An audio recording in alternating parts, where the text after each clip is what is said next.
НАТО и сојузниците ги започнаа најголемите воени вежби во изминатата над една деценија. За место на одржувањето на маневрите е избран централниот дел на Медитеранот. И додека авионите ја надлетуваат церемонијата за воените политичките лидери на НАТО во базата Трапани, Јужна Италија, руската воена преродба беше во центарот на загриженост, присилувајќи алијансата да врши најголема модернизација од студената војна.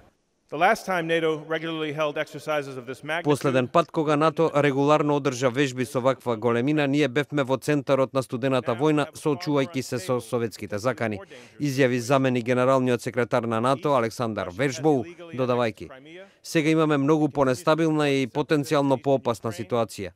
На исток Русија илегално го анектира Крим, продолжува да ги поддржува сепаратистите во источна Украина и сега се чини влезе во војната во Сирија, цврсто на страната на председателот Башар ал-Асад. На нашиот југ од Сирија до Либија, пропаднатите држави ја отворија вратата за екстремистички и терористички групи кои сакаат да го исполнат вакуумот. Она што како сенка се надвива над вежбите на кои во наредниве 5 недели ќе учествуваат околу 36.000 војници, е прашањето за тоа колку растечкото воено присуство на Русија од Балтикот до Сирија може да ја ограничи способноста на НАТО да се движи наоколу, по море и воздух. Од руската поморска база во Калининград, преку Црното море и анектираниот Крим, до интервенцијата на Москва во Сирија, Русија има стационирано противвоздушни и други проектили кои можат да покријат големи области. Многу сме загрижени од руското воено зајакнување. Повеќемина експерти зборуваат за тоа дека треба да се формира зона за одбивање на опасностите од Русија, рече Вершбоу.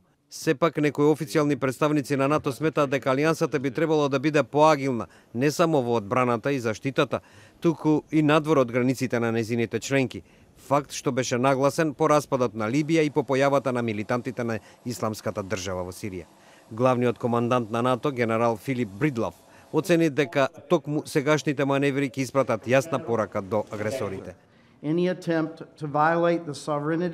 Секој обид да се наруши суверенитетот на една нација во НАТО ќе резултира со одлучувачки воен ангажман од сите 28 сојузнички држави, рече тој, наведувајќи дека алијансата е фокусирана врз одбранбени мерки.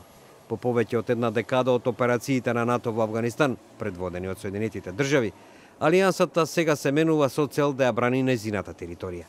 Како клучен дел од тоа се гледа на контролата на надворешните региони. Колапсот на Либија, подемот на групата Исламска држава, граѓанската војна во Сирија и неуспехот на Европската унија да го стабилизира незиното јужно соседство, сега исто така се проблеми на НАТО, велат експертите.